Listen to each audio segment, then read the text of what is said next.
everybody, what's going on? This is Keegan from Kman Reviews bringing you the next episode of Review Recall. This will cover a pretty decent chunk of the albums that came out in October. Of course, I didn't get to a lot of the stuff that came out on the 29th, so that will have to be pushed to the November episode, but let's not waste any more time. Let's just dive right into the albums. This album is kinda like Declan McKenna's Zeros, but without any of the fun or the memorable songwriting. Don't get me wrong, I didn't hate this per se. The production was pretty solid as you might expect, but I just was not crazy about it. Like, I'm kind of crushed, to be honest. I swear this man is just incapable of missing. Even after a 10-year silence in terms of studio albums, Lindsey Buckingham still comes through with an amazing record full of sweet melodies, simple instrumentals, and a sense of a fresh start after his recent tumultuous years. Loved this. Can we please just bring Fetty back into the mainstream? The guy is still really damn good and is putting out consistently good albums. I would honestly rather re-listen to the Tones and I album. This was just one of the most baffling pop projects I've heard all year. Man, the production on this album was so good. I don't remember too much from the actual performances, but man, the production was amazing. An interesting detour for Oliver. I was expecting something from Cowboy Tears, which I really hope gets a release eventually, but for now we have this 4-track EP to wet our whistle with, and this may be one of the most consistently great things he's done since the Alien Boy EP. I had a blast listening to this. It's 10 minutes long, you're in, you're out, there's so much fire and bop to these tracks. I feel like Illic and Sonia from Little Big are pretty great counterparts to Oliver as well.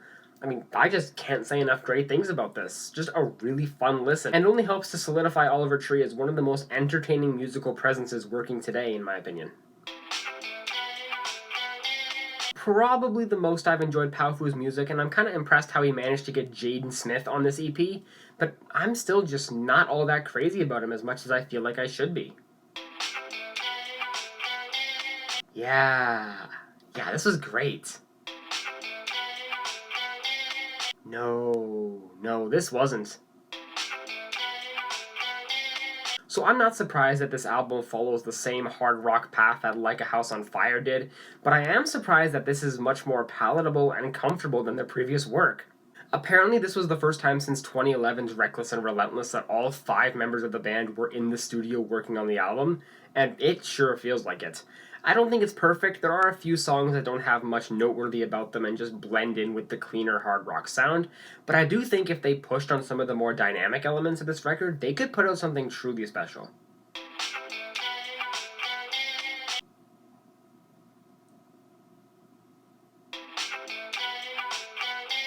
Man, I just rather listen to So Much Fun. Like, this was fine, but it's just not his best. Just a pretty solid electronic EP in general, staying varied while not losing any intensity throughout its 5 tracks. It's just a good listen. No matter how much I try to come forth and say this is a standard-ass rap tape, same thing Gucci's always been doing, I just cannot bring myself to say that. Gucci Mane is one of my guiltiest pleasures in rap music. I always have a good time listening to him, and this one is no exception. In fact, I enjoyed this one a lot more than I expected to because it's a posse cut and lets some of Gucci's lesser-known affiliates share the stage with him, which is a concept I always like, especially on Lil Durk's Loyal Bros tape with Only the Family. But yeah, another great project from Gucci. So for anyone who lives anywhere that isn't Canada or maybe parts of the UK, Johnny Reid may be an unfamiliar name to you, but he is truly a household name here. A country legend, my first introduction to the genre, and yet again, he doesn't disappoint on another passionate, open, beautiful record. I swear I will never get tired of this guy. Very pop-inspired country, so much so that it just borders on easygoing, lighthearted pop music. And if I'm being honest here, this is one of the few styles in modern country that I can actually tolerate pretty well just because pop music and me get along so well.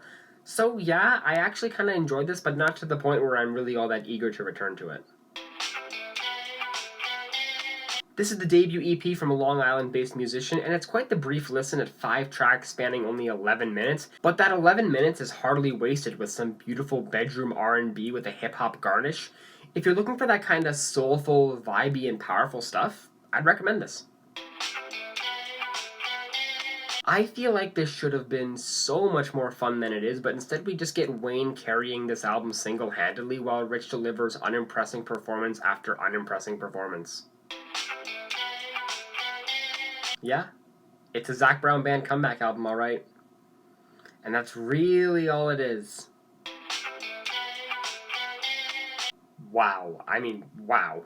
I'm just so impressed that at the ripe age of 95, Tony Bennett still sounds great. And him and Gaga have amazing vocal chemistry over these jazz essentials. This is apparently Tony's last album he'll ever record, and what a parting gift. Just such a fun album. It sure is a Meek Mill album. Pretty solid all around, good features here and there, but it doesn't have that wow factor or much memorability to it like Championships did. So I'll admit, never been too crazy about James Blake. I tried to listen to his 2019 album Assume Form, and it was just not my thing at all. I was so indifferent towards that album. But this is the first one that opened my eyes a little bit.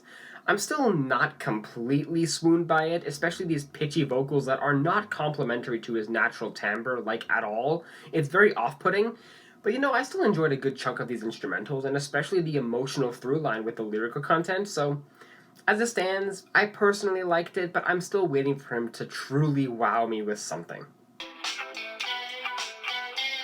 This EP is simultaneously worse and better than their first EP, Are You Alright? Let me just start with the negatives. Why is Wilbur mixed so far back with his voice? It's kind of infuriating. Sure, he's not a perfect vocalist, but if he was given more presence in these songs, I feel like it would make some of these hooks and lyrics stand out a lot more, because there are some great hooks on this, but they're just being shrouded by the instrumentals. Speaking of the instrumentals, the rest of the band on here is amazing. Very catchy melodies, good drumming, and the bass work is honestly incredible. It's one of the shining moments of the EP. This one also had a lot less of the unnecessary swearing, in my opinion, that Are You Alright had, which helps to make these songs feel a lot more natural. So it's an improvement, no doubt, but I do think there needs to be a little bit more tweaking on the production side of it before this band becomes truly great. So I've always liked Peggy, but I've never reached that peak of thinking some of his stuff is all-time great. Until I heard this album. This just clicked with me so fast. Absolutely adore this record. Probably gonna make my year-end list.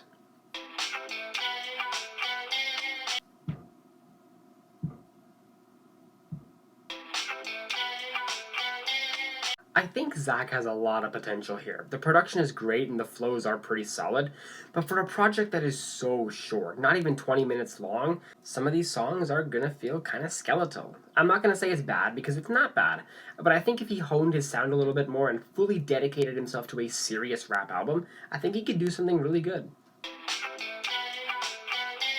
Look, I'm a fan of Ed Sheeran, and this album really feels like a safe for the fans piece. It's not going to convert you if you weren't a fan already. I personally think it's good. It's not as instantly gripping or captivating as Divide was on first listen, but give me a couple weeks, maybe a few months with this, and I'll probably hold this in high regards.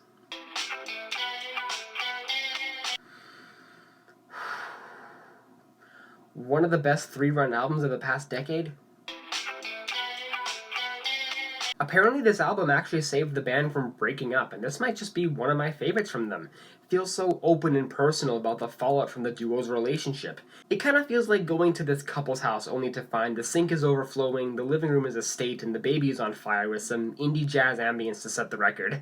Okay, maybe that's a little bit of exaggeration, but this album is still great. Definitely the most I've enjoyed Majid Jordan. Was never crazy about a lot of his material beforehand, but I was pretty into this one. Nostalgic instrumentals, clearly a lot of smooth R&B influence, just a very beautiful album. Alright guys, and that is going to do it for my October review recall. Thank you everybody so much for watching. If you enjoyed, make sure to leave a like and subscribe if you want to see new reviews, and I will see you all in the next one. Peace.